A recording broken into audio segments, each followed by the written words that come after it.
And these modules, 51 and 52, are really all about you at this point in your life. So this is my presentation of teenagers. Why you are. Oh no, not why you are. That was really confusing. Who you are and why you're crazy. Right? I actually lifted that idea of being crazy as a teenager from a great book. Let me see if I can get this presentation to work. Called Fahrenheit 451. I used to teach this when I used to have a ninth grade literature class. And I think if you read this and if you took a literature class in ninth grade and you read this, it may be because I really encouraged the other literature teachers to use this book. But anyway, within this story, our main character, Guy Montag, meets a young woman named Clarice. She's a teenager that he meets as he's walking home. And at one point he asks her, "How old are you?" And she says, "Well," she said, "I'm 17 and crazy." My uncle says the two always go together. When people ask your age, he said, always say 17 and insane. And I always liked that line because I know that when I was a teenager, I felt a little crazy, and maybe you do too. And if you do, it's totally normal. But crazy is a colloquial term, right? It's not like a medical term. Nobody's diagnosed as being crazy. So, it's just kind of a figure of speech that we use. All right, so let's do a quick reading check here. Number 1 says the key task of adolescence is to find a romantic partner that they want to marry. And I know a lot of adolescents feel like this is the sole purpose of life, but that's actually false, of course. There's a lot more to being an adolescent than finding a mate. Number 2 says American girls experience a rise in depression during their teen years. That one is true. Number 3, teens who feel close to their parents tend to be healthy and happy and do well in school. What do you think? Of course that's true. Me speaking as a parent. Number 4, the average age of marriage has increased by 4 years since 1960. So let's see, the average age of marriage has increased by 4 years. That is true. Yeah, people are getting married older and older. Number 5, the frontal lobes mature after the limbic system, which explains why teenagers often have emotional outbursts that might be inappropriate. That is true as well. So that the front of your brain is really the last to develop, and that's the part of the brain that helps you control those emotions. So let's all just think about ourselves for a minute here. You can do this if you like. It says write down 10 different answers to the question, who am I? List only those things that, if lost, would make a real difference to your sense of identity. For example, groups you belong to, roles or responsibilities you hold, beliefs that you hold, personality traits, needs, feelings, etc. For me personally, I could say that one of those who am I statements that I used to have is I am a teacher. And I still am to a degree, because even though I'm just kind of teaching to a computer screen right now, I still feel a sense of teaching, but I am no longer officially a teacher. So that's had an impact on my identity, you could say, right? Which would be expected. But I'm okay. All right, anyway, moving on. So I do wonder what you wrote about this, but really this is for you. So you can kind of internalize those things. And then you can think about whether these things will change as you get older. So let's now talk about this. OMG, were old people ever teenagers? The history of teenagers. I use a lot of these, what do you call them? Internet speak type of words. These slang terms that are probably like 10 years out of date, right? So just, I'm using them for effect to be funny. Just understand that, please. So the history of teenagers, believe it or not, teenagers didn't always exist, which is kind of funny. And I'll talk about that in a minute. But first, can you imagine your parents as teenagers? That's kind of hard to do, right? Unless there's a lot of pictures. And chances are, your parents are probably around my age. And there's probably a lot of pictures that they have from when they were young. Maybe. There's more of a chance that they have them now than they did when I was your age, and my parents were like from the 1800s or whatever. Just kidding.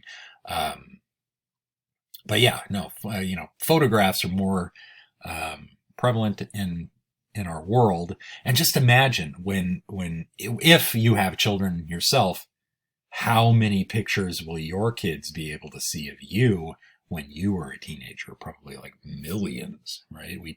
People are constantly taking photos of themselves. And that might be actually part of what it is to be a teenager. Let's move on. Believe it or not, at one point, your parents were the same age as you, and they dealt with similar struggles.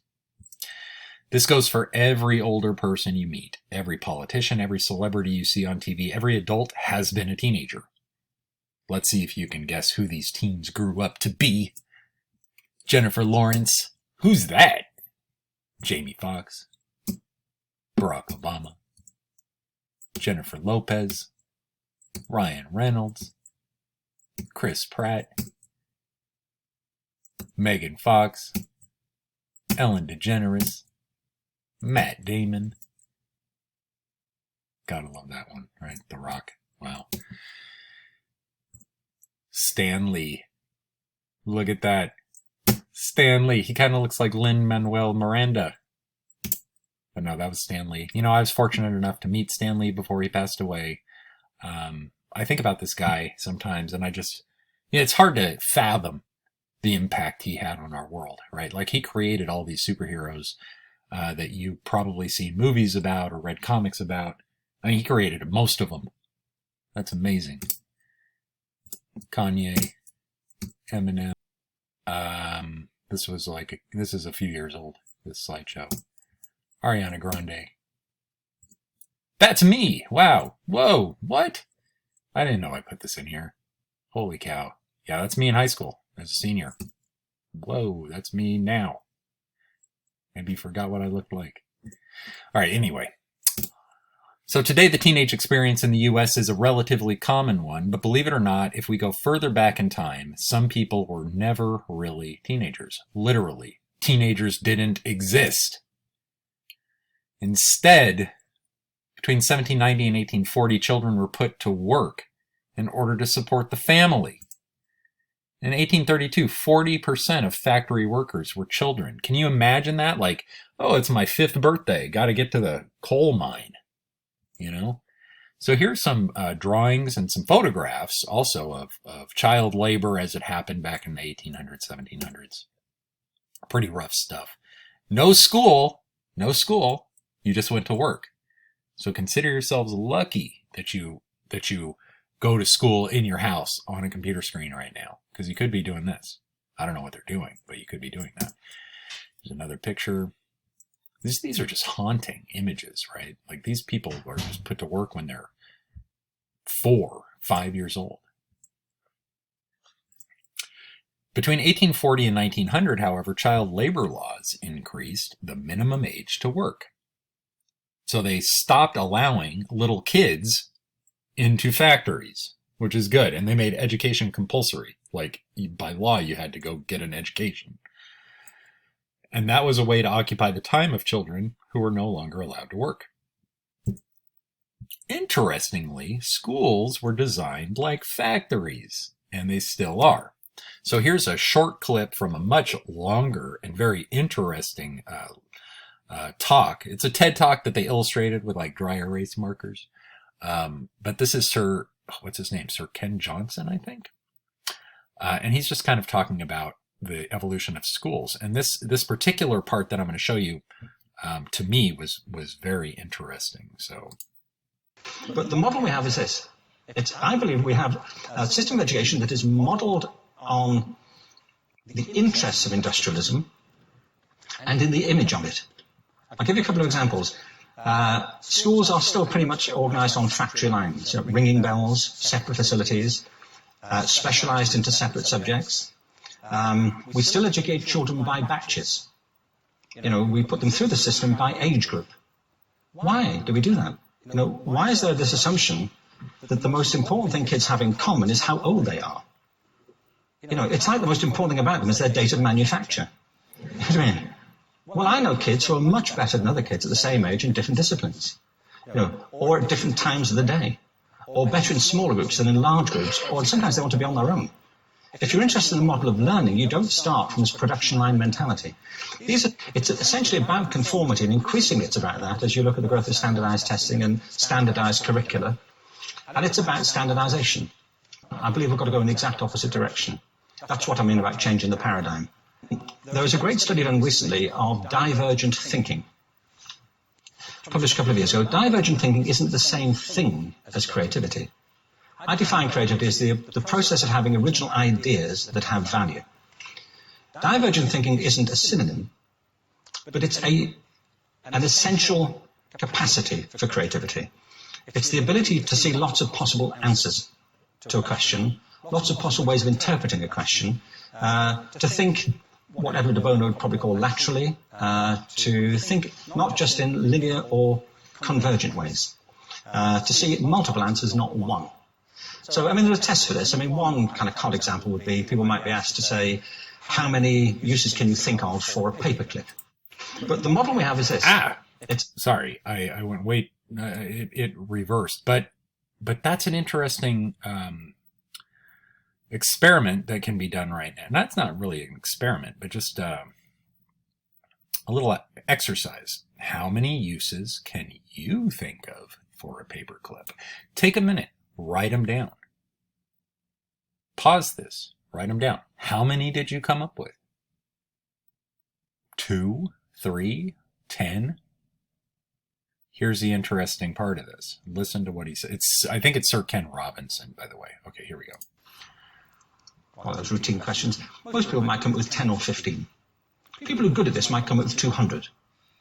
And they do that by saying, well, could the paperclip be 200 foot tall and be made out of foam rubber? You know, like, does it have to be a paperclip as we know it, Jim? You know. Now, they tested this, and they gave them to 1,500 people. This is in a book called Breakpoint and Beyond.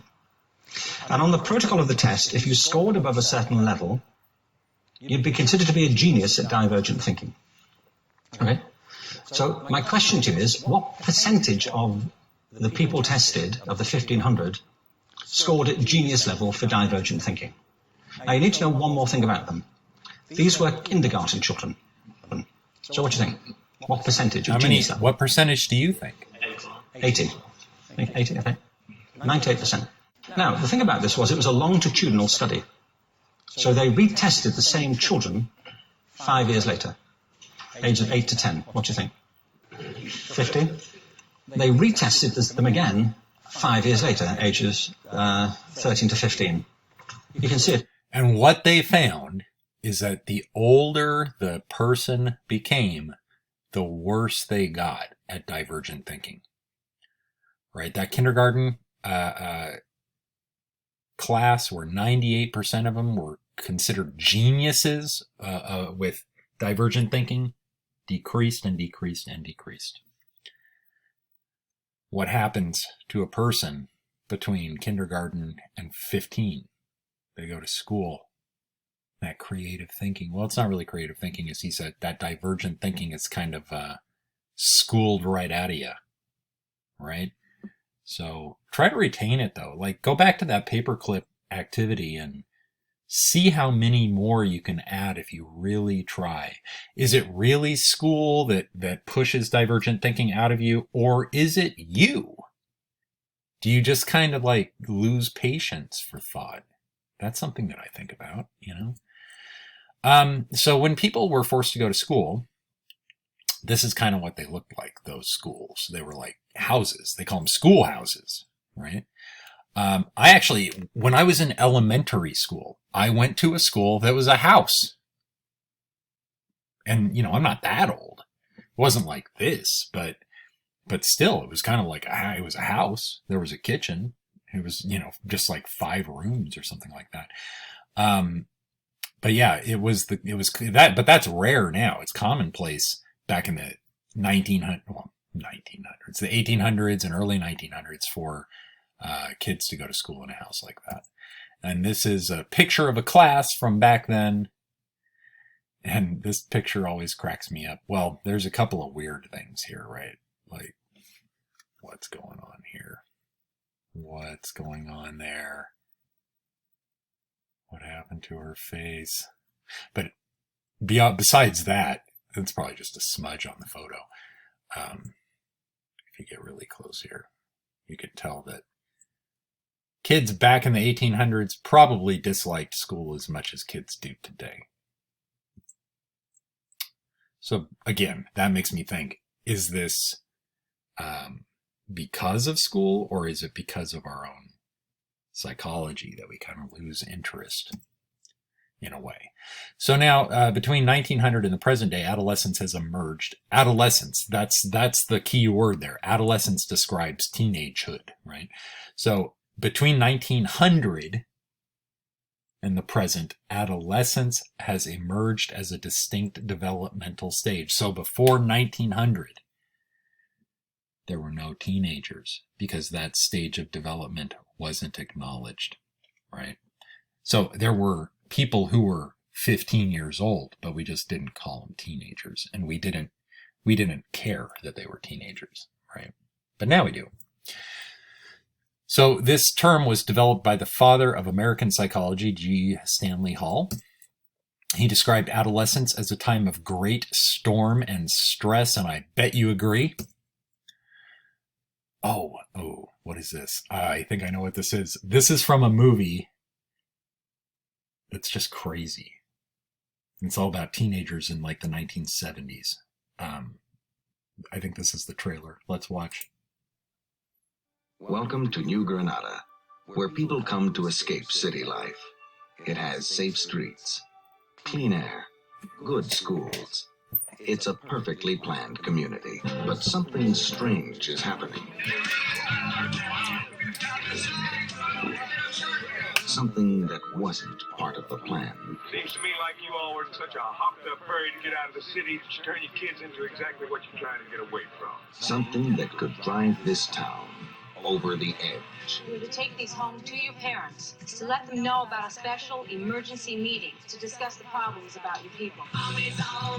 Kid who tells on another kid is a dead kid.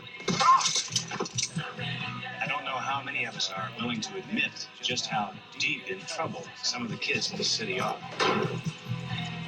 Tension is rising. You people talk about these kids like they're a bunch of animals. Tempers are raging. Your son and some of his friends are part of this. My son and his friends are part of this town. Time is running out. And something's got to explode.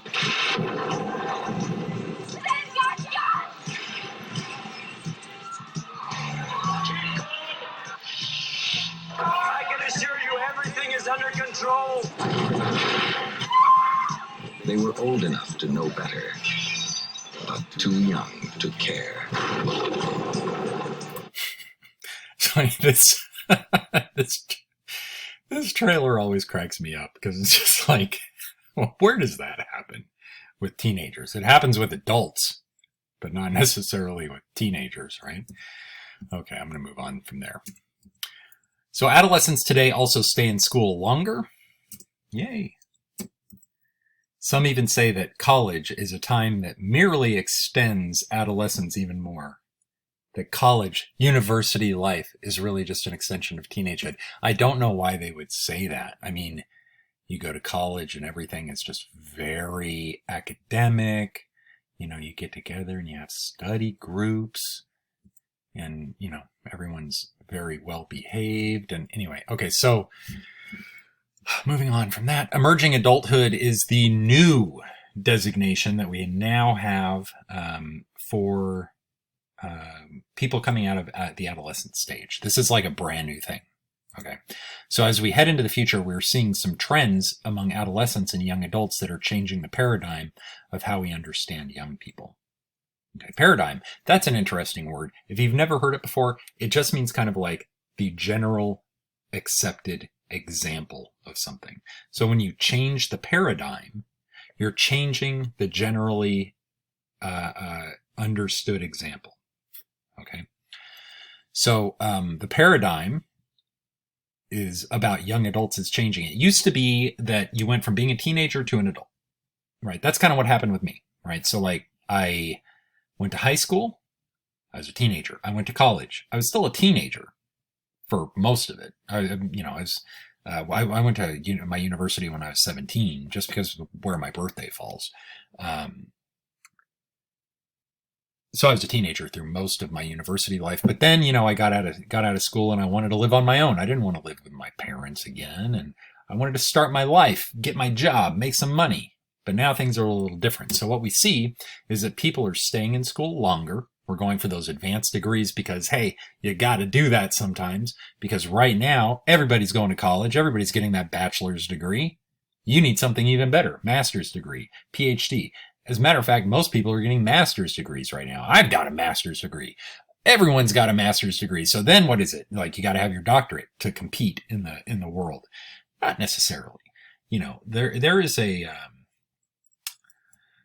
misunderstanding about college. And, I think that misunderstanding is that not everybody wants to or needs to go to college. And that's weird for a former teacher to say, maybe to you.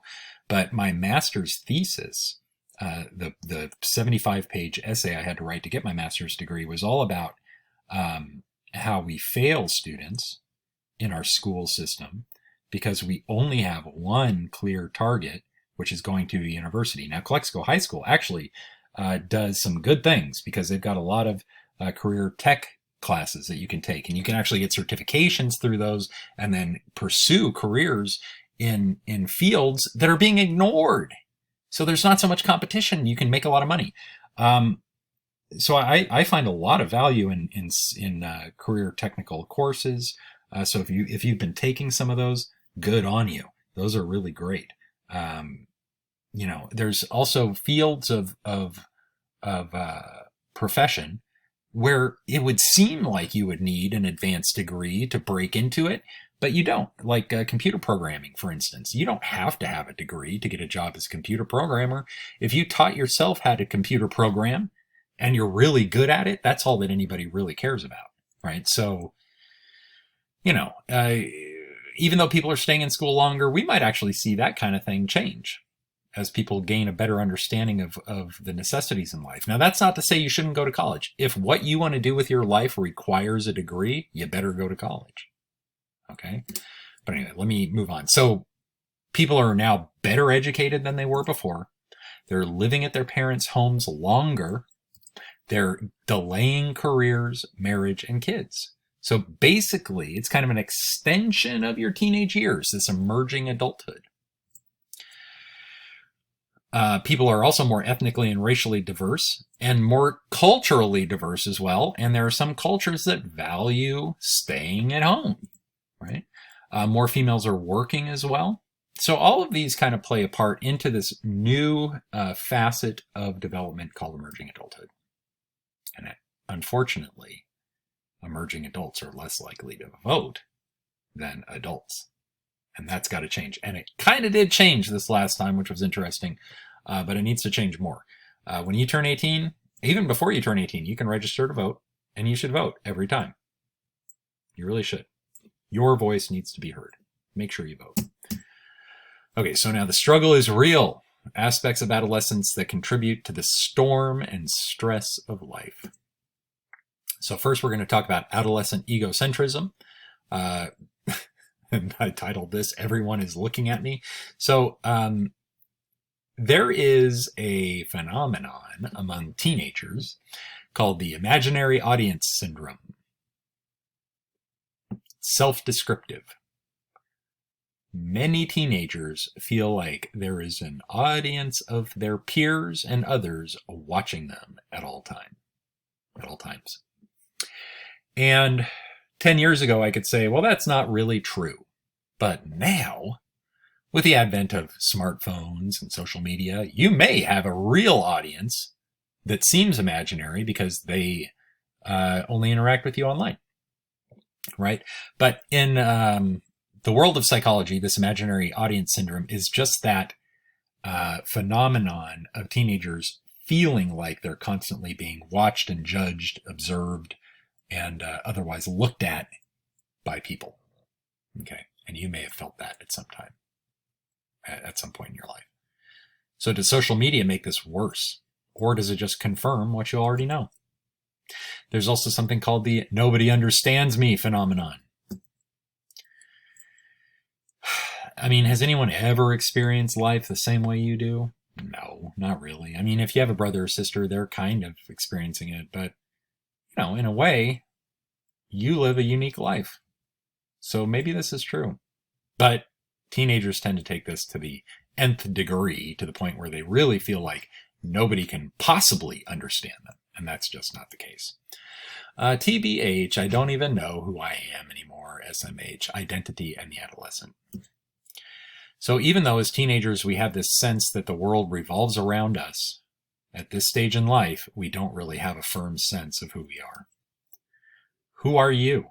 Revisit that opening exercise, those 10 I am statements that you made about yourself. Does that really describe you, right? Does that help you gain a firm sense of who you are? It's okay if you don't really know who you are yet. That's totally normal. But what makes you, you, as you propel yourself through life? Well, there's quite a few things. Your sense of morality is one of them, right? What's right, what's wrong. Your sense of thought and reason is another one. How you think and how you deduce things, how you rationalize things. Your sense of identity and self, just that there's that saying, I think, therefore I am, right? Like you think about the fact that you are you, so you are you, but who are you? But these are three things that we look at when we talk about identity: morality, thought and reason, identity and self. These make you, you. So where does your sense of morality come from? Who taught you what was right and what was wrong? If you're thinking your parents, you're probably right. Okay. But let's take this scenario. Actually, I did that kind of backwards, but it's okay. We'll take the scenario. So you and your friends find a sheet of paper that your teacher probably lost. On the paper are the questions and answers for a test you're going to have tomorrow. Maybe this should be like a question. Forget this question. What about like you're taking a class online and you know that every question you can find the answer for on Google? As a matter of fact, you know that many of the exact test questions that you receive are exactly there on Google with the exact multiple choice answer that you're looking for. So the question is, do you take the test honestly and not look at Google, or do you go on Google or Quizlet or whatever you can use to find those answers and cheat? Which one do you do? Right? This is a moral question. What's right? What's wrong? Studies show that adolescents usually choose values and moral beliefs that their parents taught them rather than those that their friends may employ. So your answer to the question I just posed is most likely a result of your parents' moral teachings. So I hope you answered that you would never, ever, ever cheat on a test. I'll admit it. I've cheated on a test. One time in my whole life. One time I cheated on a test. I was in high school. I was taking geometry. I had 100% in the class. A+. And we were quizzed every day. And that quiz grade was basically our grade. And we were going to have a quiz, just like we did every day, on that Monday, but I had forgotten to study. And so I asked my teacher if I could stay in his classroom during the passing period. And he's like, that's fine. I have to leave, but you can stay in here. So after he left, I searched his desk and found the test and looked to see what was on it. And then I looked it up in the book so I would know how to do it. And I cheated on that test and I haven't forgotten it. And man, it's been a long time. Over 20 years, I've kept this in my head. I feel guilty about it still, kind of. Not really, but at least I've been able to use it as a story. If you've cheated on a test, it's wrong, but probably everyone has. At the same time, adolescents typically enter Piaget's formal operational stage, which leads adolescents to begin thinking with abstract reasoning. This can lead to heavy questions about morals, ethics, and existence, which can lead to some discordance between their beliefs and their parents' beliefs. That's interesting, right? So if you think back to the formal operational stage, not everybody gets there. What happens when your parents aren't there? What happens if you have parents who have a difficult time thinking abstractly and you pose a hypothetical question to them that they can't deal with because they have difficulty thinking that way? Well, there's going to be conflict, right? So this is asking why our beliefs may shift from what we were taught, right? This is kind of why. So hopefully you know what we're looking at here. We're looking at the top at a neuron, right? As you're getting older, that myelin sheath is growing. Remember that? And that myelin sheath helps signals move faster through your brain, right? You're also going through a process called neural pruning. Now, when you hear that word pruning, you might think of pruning a tree, if you think of it at all. And when we think about pruning a tree, it's like you're cutting little pieces off of the branches to make the tree grow better, right? Well, your brain does the same thing, and you can actually see that physically right here. So when you're 36 weeks old, your neurons are kind of far apart. You don't have a lot of them. They're growing still, right? Newborn, you've got a few more. 3 months old, you got a lot more. 6 months, look at all those. 2 years old, look at all that. But wait, what happens 4 years old, 6 years old, 14 years old? You start to lose neurons. Well, what's happening is your brain is getting rid of the neurons that it knows it doesn't use or need, which helps processing as well. And furthermore, your brain is developing, right? So as you are getting older, you're thinking faster, you're thinking more efficiently, and you're thinking better because your brain is fully growing, right? And that's going to lead to changes in how you think about things. Okay. Now we'll talk about Kohlberg's levels of moral thinking.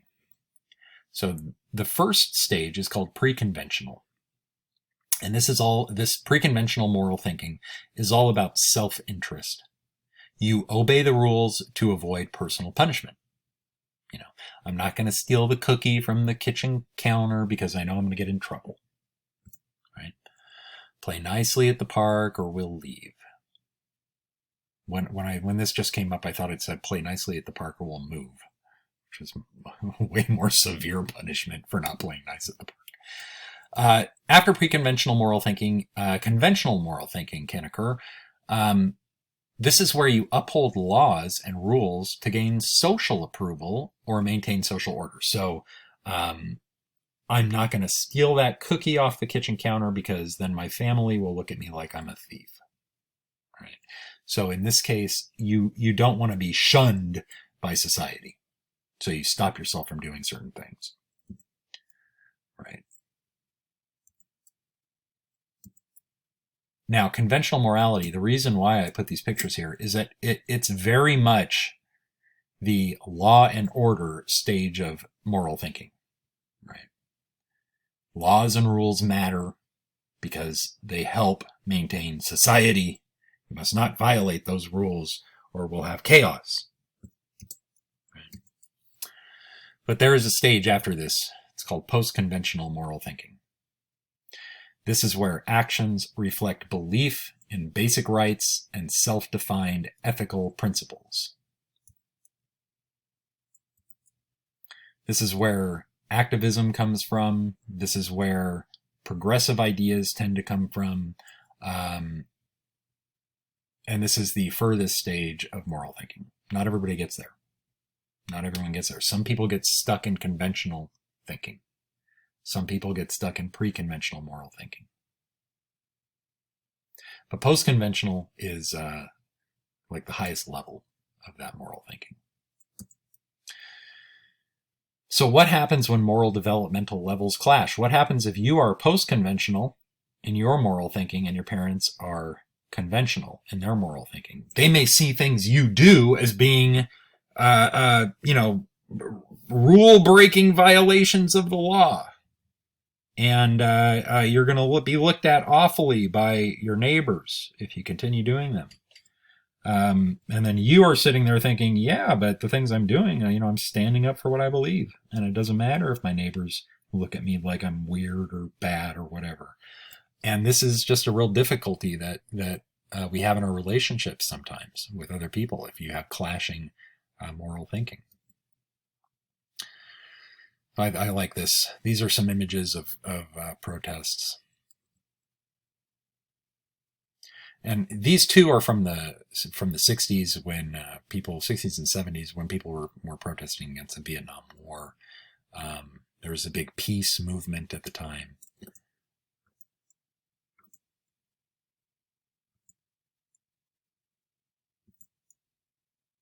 And then we have more modern images as well. But it's always this gesture, you know, like it's like this peaceful gesture toward the wall of authority.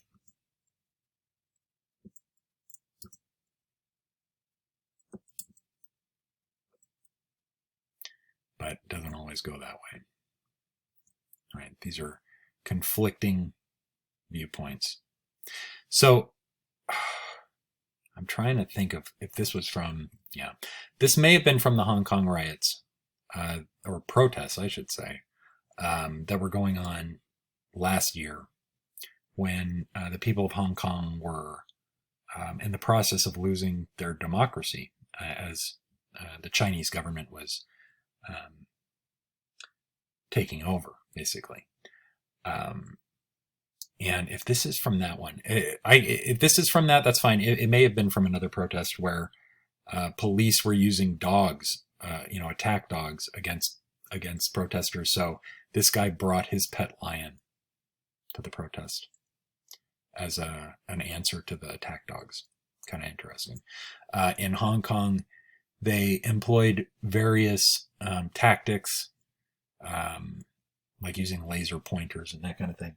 I am not in favor of violence at all. I'm really kind of like a pacifist myself. I don't believe in the use of violence unless it's 1,000% necessary. And that's removing any kind of, what if, your child was hurt by someone? Well, then you're not really going to be sane, I don't think. But when I'm rational, I'm definitely against violence. And so I don't promote it. I don't encourage it.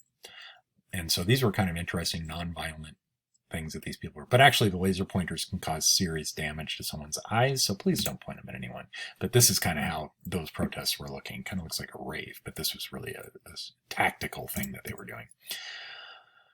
Yeah, so, more images of these protests. We've seen, since I made this presentation, over a year ago, we've seen protests throughout our country for Black Lives Matter, and other things.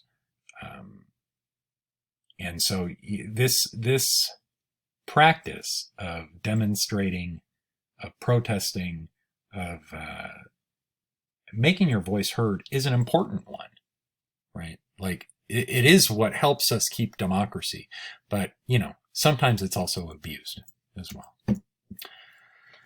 So where do you think you are in this in these levels? Let's find out where you really are. I don't even know what's coming up, honestly. I haven't seen this since last year. So this will be interesting. Oh, yeah, this is great. Okay, so this is such a wonderful moral question.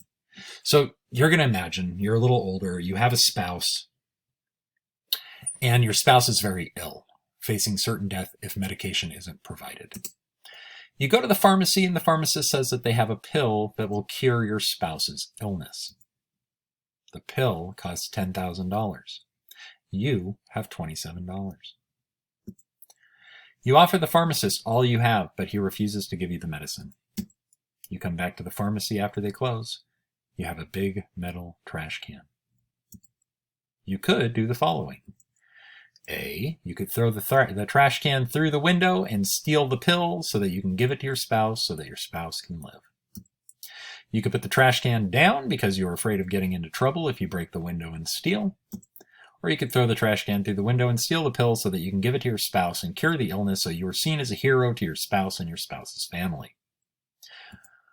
Or you can put the trash can down and return home empty-handed. You won't break the law because it would be wrong to destroy property and steal something that isn't yours, and you are not a criminal. Which do you choose? Personally, I would choose A. So here's where you fall, right? So if you said, I'll steal the medicine so I will look like a hero, as long as I don't get in trouble, that would be pre-conventional morality. If you said, I won't steal because it's against the law and I'm not a criminal, that's conventional. If you said, I will steal because my spouse's right to live is more important than the law, then that's post-conventional. So again, what happens when an adolescent's moral thinking level is different than his or her parents? You run into conflict where they can't understand why you're doing some of the things you're doing. And you may not understand why they're doing some of the things they're doing.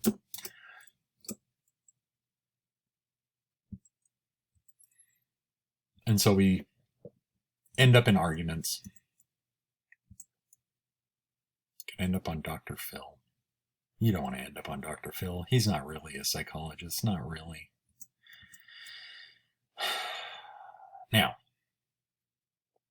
let's talk about this. James Marsh's adolescent identity expressions.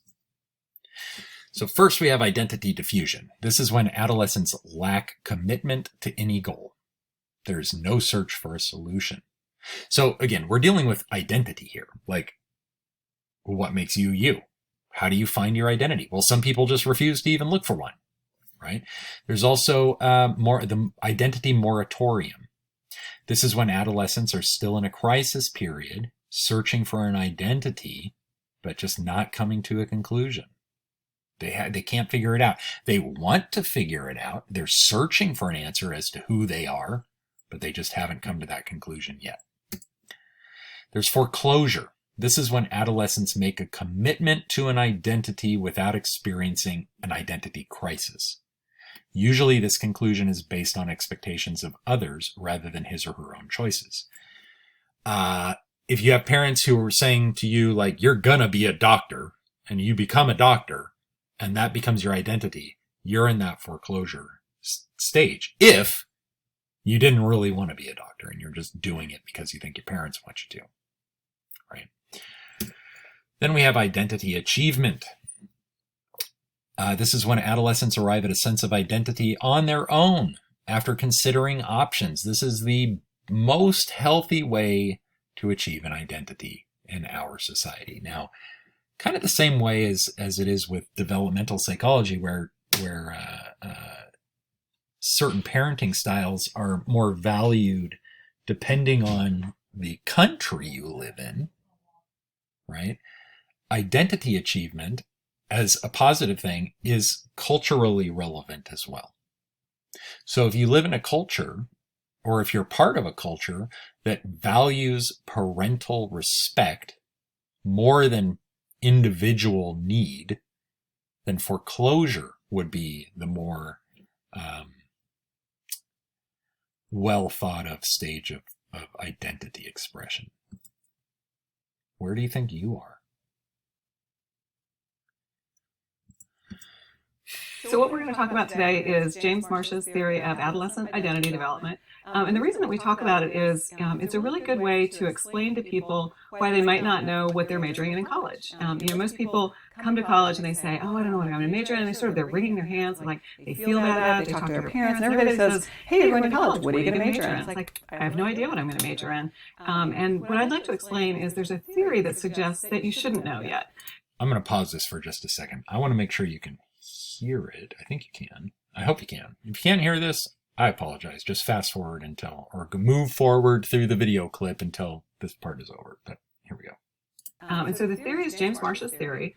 And a really good way to explain it is to draw it as a four blocker. And this is something that I've done for lots of people. There aren't very many theories in psychology that I talk about in my personal life when I'm outside, because people have a pretty low tolerance for that. But I have drawn this in the sand at the beach. I've drawn it on a napkin at a cocktail party.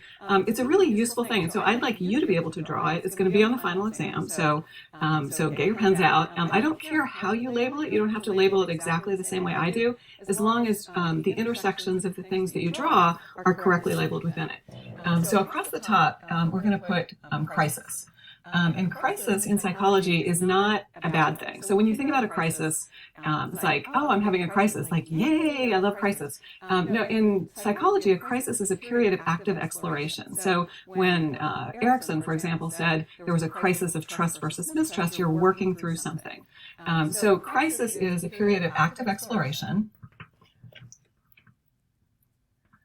And then on this side, what you've got is commitment, a commitment to a particular course of action. So once you have committed to something, you say, I'm going to major in engineering. I'm going to major in animal science. That would be a commitment. So over here, you've got commitment. And either of these things can be high or low. So we'll make it really simple, and we'll say it's low here and high here. If crisis is low, it means you're not spending any time. So think about a high school senior trying to decide what to major in, what to do next. If crisis is low, that student is not doing anything. They're not thinking about it. They're laying on the couch. They're watching TV. They're in the woods behind the school, chatting with their friends. Crisis is low. They're not. Out inwardly they might be doing something, but it doesn't look like they're doing anything. If you ask them, it's like, I haven't thought about that. They also haven't committed to anything. And that identity status is called diffusion. And I'm going to give that one a frowny face because you don't get out of that. If you're not doing any work and you're not committing to anything, you're just going to stay there. You're stagnant. There's no progress being made. On the other hand, if commitment is low, you haven't decided what to do, but you're spending a lot of time thinking about it. So this crisis period, this active exploration is high. It's like I took some tests. I went and visited somebody at work. I've done all of these other things. When crisis is high and commitment is low, that's something that we call moratorium. And moratorium sounds horrible. It sounds like something you would find at a funeral home, but it's actually a really good place to be. So I'm going to give that one a smiley face. And the reason for that is you're working through things. You're trying things on. It's like, wow, I tried this for a while. I took a couple of classes. It turns out geology is not my thing. I thought it was going to be. I thought I would be a geologist. And here I am, after a couple of courses, I need to sort of step back and do something else. Or I'm that high school student who says, you know what, I'm just going to do my gen ed classes first and see what speaks to me. So moratorium is a really good place to be. And that's where people should stay as long as they need to. So why rush through that? Life is long. Like you're not, what's the rush? You're going to be working for decades. And so you want it to be something that you like, and not, you don't want to get to be in your 30s and say, oh, I don't know if I like this so much. So that's when commitment is low and crisis is high. When commitment is high and crisis is low, that's what we call foreclosure.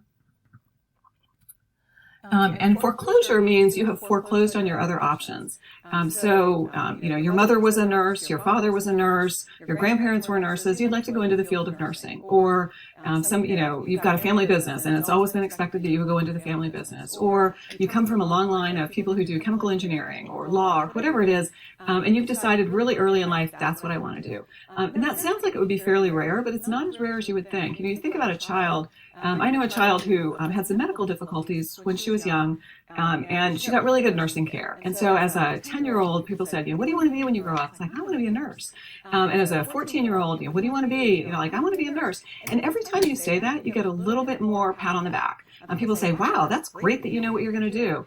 So the idea is that high school senior that has an answer. It's like, I'm going into nursing. I'm looking at schools that have nursing. I'm going to major in nursing. That sounds awesome. And that's the thing that everybody wishes their kid did, or that wishes that they were doing. But in fact, that student is going to get to college and start taking courses like statistics and chemistry and, biochem. And it's like, whoa, I got a C in that. I am in no way going to get into the nursing program. And I don't even like those courses. So your commitment was high, but you foreclosed other options without doing enough exploration.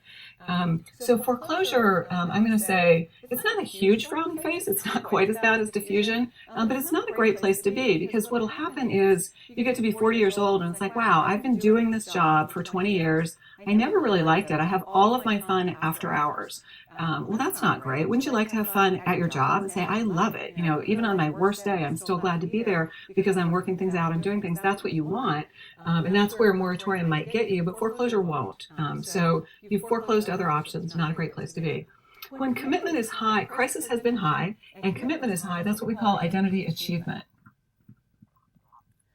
And with identity achievement, that's just what it sounds like. It's like, of course, that's the ideal. Like, you want to spend enough time. However, for some people, that will be a short amount of time. I took this course. I loved it. I want to go into that field, and I've never looked back, and I've never been sorry. That's great. But they explored other options and got there from moratorium rather than these other two options, which are not awesome. Now, there's one last thing that I want to say, and that is life is long.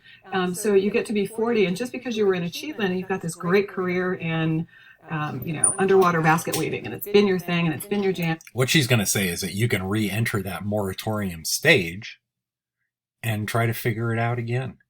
What do you want to be? Even if you're an adult already. Look at me. I totally changed careers and I'm pretty old.